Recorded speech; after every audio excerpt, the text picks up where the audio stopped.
예, 이번 시간에는 이제 B와 비율 두 번째 시간인 B에 대해서 알아보도록 하겠습니다. 먼저 문제를 살펴보고 B에 대해서 알아보도록 합시다. 1번 GN의 모듬은 물 3컵과 포도 원액 2컵으로 포도주스 1병을 만들었습니다. 그래서 여기는 작은 컵이 되겠죠. 작은 컵인 물병 3컵, 물 3컵과 그 다음에 포도 원액으로 가득 찬 이 보라색, 이게 포도 원액이 되겠습니다. 이 2컵으로 섞어서 포도주스 이 1병이 나오는 거죠. 근데 여기에서 우리가 뭘 비교해야 되느냐, 두 수를 비교해야 되는데 비교하는 값이 이제 이 물의 양과 그 다음에 포도 원액의 양을 비교하는 거죠. 자, 그러면 포도주스 1병을 만들기 위해 필요한 물의 양과 포도 원액의 양만큼 컵을 색칠해 보세요 라고 했는데 한번 색칠해 보도록 하겠습니다. 먼저 물의 양, 여러분도 한번 같이 색칠해 볼까요? 물의 양이 1병을 만들 때는 몇 컵이 필요합니까? 네, 3컵이라고 했죠. 하나, 둘, 3컵. 그리고 포도 원액은 하나, 2컵입니다. 자, 이렇게 하면은 총 5컵의 양으로 포도주스 1병이 나오겠죠. 자, 그런데 포도주스 그럼 2병을 만들기 위해서는 포도 그 주스에 필요한 물과 포도 원액의 양을 또 칠해봐야겠죠. 그럼 이거는 이제 이번엔 파란색으로 칠해볼까요? 그러면은 물의 양 두 번째 컵입니다. 파란색은. 자, 하나, 둘, 3컵. 그리고 포도 원액은 하나, 둘. 이렇게 표시 이제 색칠해 볼 수 있겠죠. 뭐 3병을 만들기 위해서는 또 이렇게 물 또 3병, 하나, 둘, 셋. 그리고 포도 원액은 하나, 둘. 이런 식으로 여러분들이 이제 칠을 해볼 수 있을 겁니다. 자, 이렇게 비교해 보니까 어떻습니까? 네, 물량이 3컵씩 늘어날 때 포도 원액은 2컵씩 늘어났구나. 이런 이제 규칙으로 알아볼 수가 있겠죠. 자, 그러면 여기서 이제 물의 양과 포도 원액의 양을 컵을 이제 한번 표로 완성을 해보도록 하겠습니다. 일단 물의 양이 3컵일 때 포도 원액은 2컵, 양이 6컵일 때는 포도 원액이 파란색까지니까 4컵이 되겠죠. 4컵. 9컵일 때, 물이 9컵일 때는 포도 원액이 총 모두 6컵이죠. 그래서 이게 이제 6이 되겠고요. 이제 여기에 그리진 않았지만 12컵일 때는 이게 이제 3이 늘어날 때 여기는 이제 이 2컵씩 늘어나야 되니까 8컵이 될 것이고, 포도 이제 그 물이 15컵일 때는 원액이 10컵이 되겠죠. 이런 식으로 이제 한번 포도주스를 만들기 위해 필요한 물의 양과 포도 원액의 양을 비교해 보는데, 지난 시간에 우리가 알아봤습니다. 비교를 할 때에는 어떤 방법으로 비교할 수 있다? 네, 두 가지가 있었죠. 첫 번째는 뺄셈, 그리고 두 번째는 나눗셈으로 비교해 볼 수 있습니다. 자, 그럼 뺄셈으로 먼저 이걸 비교해 보면, 지금 교과서에 없지만 뺄셈으로 비교를 해 봅시다.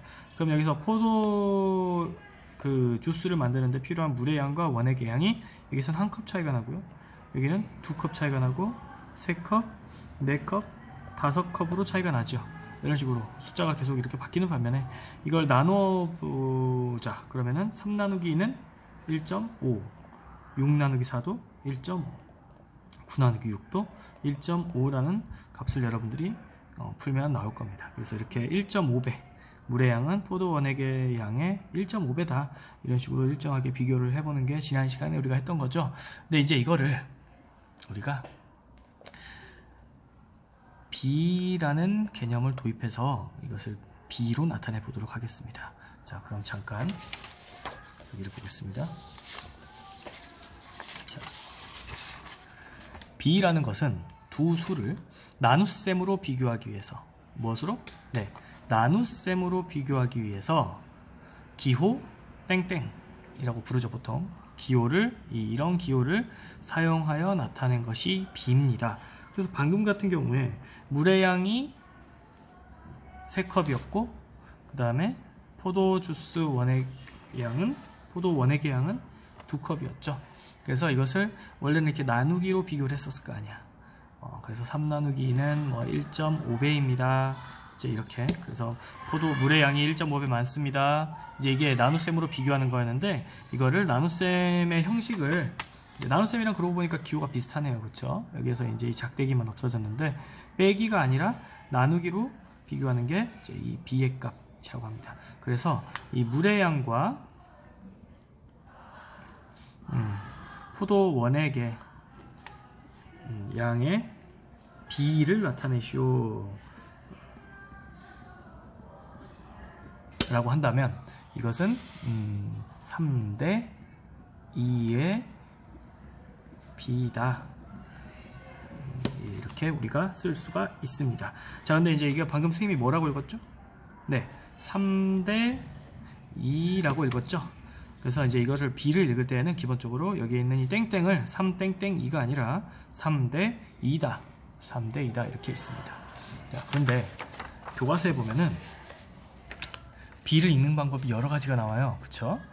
3대 2라고 있습니다. 이게 이제 가장 기본적인 거고요.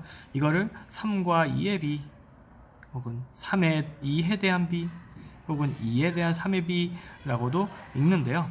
여기가 이 친구가 지금 설명을 해주고 있죠. 오른쪽, 기호 이 땡땡에 오른쪽에 있는 수가 기준이에요 라는 말을 해주고 있는 겁니다. 자, 이 기준이라는 말은 이제 둘 중에 하나가 기준이 잡혀야지 비교할 수 있겠지. 얘에 비해서 얘가 크니 작니? 얘에 비해서 얘가 뭐 많니 적니? 우리가 비교한다고 했었잖아. 그때 이 기준을 잡고 이 기준보다 많냐? 기준보다 적냐를 잡는데 이게 B에서 오른쪽에 있는 수가 기준이라고 합니다. 그래서 잠깐 정의를 잠깐 보겠습니다. 그래서 B를 읽는 법 여기 보면은 3대 2라고도 있고요. 3과 2의 B, 뭐 3과 2의 B다. 오케이, 뭐 이것도 괜찮고 3의 2에 대한 B, 여기서 2에 대한이라는 이 대한이 붙잖아. 이 대한 앞에 있는 수가 바로 기준이에요. 기준. 그래서 2가 기준인 겁니다. 이게 기준이고요. 2를 기준으로, 즉 원액의 양을 기준으로 물의 양은 그러면 뭘 하고 있는 거야? 네, 비교하고 있죠. 그래서 비교를 할 때는 B를 읽을 때는 기본적인 개념이 기준, 뒤에 있는 오른쪽에 있는 수가 기준이고 앞에 있는 왼쪽에 있는 수가 비교하는 값이구나 라는 것을 일단 여러분들이 염두해 둘 필요가 있습니다. 이 개념은 이제 다음에 배울 이제 이 비율을 배울 때도 활용이 되는 개념이니까 이걸 꼭 기억하시고, 이걸 이제 순서를 바꾼 게 2에 대한 3의 B가 되는 겁니다. 기준값에 대한 비교하는 값의 B, 그러니까 이제 이렇게 해서 2에 대한 3의 B 혹은 3의 2에 대한 B, 3대 2, 3과 2의 B, 이제 이게 다 B를 읽는 법인데, 이게 이제 막 나중에 이렇게 막 이렇게도 읽었다가 이렇게도 읽었다 그래요. 문제에서 보면은. 그러니까 이 네 가지를 모두 완벽하게 이해하고 그 다음에 여러분들이 읽을 수 있어야 합니다. 이 네 가지 방법으로. 그럼 한번 연습해 보겠습니다. 자, 이거 한번 읽는 거 연습해 볼까요? 그럼 여러분이 첫 번째 방법이라면은 어떻게 되겠습니까? 네, 7대 4. 그 다음에 두 번째 방법대로면 7과 4의 B. 그 다음에 세 번째 방법이라면 3의 4에 대한 B였으니까 아까 이것도 7의 4에 대한 B가 되겠고요. 마지막 방법은 4에 대한 7의 B, 이렇게 쓸 수 있겠죠. 그래서 이 네 가지 방법으로 읽는 거를 좀 연습을 해 두시기 바랍니다. 다시 교과서로 가겠습니다. 이제 2번 문제입니다.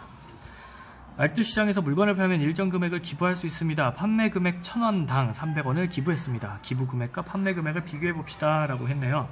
자, 그러면 판매 금액에 대한 기부 금액의 B를 써보세요 라고 했습니다. 그럼 여기서 판매 금액이 기준이야? 기부 금액이 기준이야? 그렇지. 뭐뭐에 대한 앞에 있는 게 기준이라고 했으니까 판매 금액이 기준이 되겠지. 내가 1,000원당 300원을 기부한다고 했으니까 그럼 B를 써보라고 했어. 그럼 어떻게 써야 될까요? 그렇죠. 기준량은 앞에 있어야 된다고 했어? 뒤에 있어야 된다고 했어? 그렇죠. 기준은 뒤에 둔다고 했죠? 그러니까 1,000원당 300원을 기부했어. 1,000원당 300원을 기부했어. 판매 금액에 대한 기부 금액의 B는 300대 1000입니다. 그러면 1000대 300으로도 쓸 수 있다고 슬기가 생각했대요. 맞습니까? 300대 1000이나 1000대 300이나 똑같지 않습니까? 라고 말할 수 있겠지. 숫자는 같으니까. 근데 중요한 사실, 여기에서는 기준량이 300이 되는 거죠. 자, 그럼 이것은 뭘 의미하느냐? 이게 뭘 의미하는 걸까? 자, 여기서는 1,000원을 벌 때마다 300원을 기부한다고 했지. 그치? 1,000원을 수익을 즉 판매했을 때 300원을 기부하는 거야. 정상적이잖아. 그치? 그런데 여기 봐봐. 여기서는 300원을 벌 때마다 1000원씩 기부한다는 얘기야. 말이 됩니까? 안 됩니까? 그러면 내 은행 통장, 내 지갑에 있는 돈을 더 꺼내서 더 기부해야 되는 거지. 알뜰 시장에서 번 돈보다. 이거는 이 슬기가 바라는 걸까요? 바라지 않겠죠. 판매 금액이 1000원인데 300원 기부하는 거면 부분을 주는 거지만 이건 아니잖아. 그치? 300원 벌어놓고 1000원 기부한다는 거는 뭐 기부천사도 아니고요. 아니잖아. 그러니까 이건 다른 비라는 거죠. 그러니까 이 기준량이 뭐냐에 따라서 같은 숫자지만 전혀 다른 해석이 나와버리는 겁니다. 그래서 왜 그렇게 생각하나요? 라는 것은 기준이 달라져서 비의 그 의미가 달라지는 거죠. 그렇죠? 이 비의 그 값은 1300 다 똑같지만 이제 그 의미가 달라지는 겁니다. 그래서 슬기가 아주 큰 금액을 기부하게 되는 이런 사태가 벌어질 수도 있습니다. 그래서 안 된다는 거죠. 3번 보겠습니다. 지혜가 50m 장애물 달리기를 하고 있는데요. 이 장애물이 여기 있네요. 근데 이 장애물은 출발점에서 30m 떨어진 거리에 있다. 출발점에서 장애물까지의 거리와 요거리죠. 그 다음에 장애물에서 도착점까지의 거리를 이제 B로 나타내 봅시다 라고 했습니다. 자, 여기서 보면은 일단 이 30m 떨어진 거리에 있는 거랑 도착점에서 출발점까지 전체 거리가 50m니까 여기는 그럼 몇 미터가 되어야 됐습니까? 네, 빼면 되겠죠. 50에서 30 빼니까 20m일 거야. 그러면 이 출발점에서 장애물까지의 거리와 장애물에서 도착점까지의 거리의 B를 구해봅시다 라고 했으니까 몇 대 몇이라 할 수 있겠습니까? 네, 이건 간단하게 그냥 30대 20이다 라고 써볼 수가 있겠죠. 여기서 이제 기준값은 이제 그 출발점에서 장애물까지 거리와 장애물에서 도착점까지의 거리의 B를 구해보자 라고 했으니까 여기를 기준으로 해서 30m 이 장애물까지의 거리를 비교할 수도 있겠죠. 그래서 이제 이런 식으로 문제를 해결해 보았습니다. 오늘은 여기까지 하겠습니다.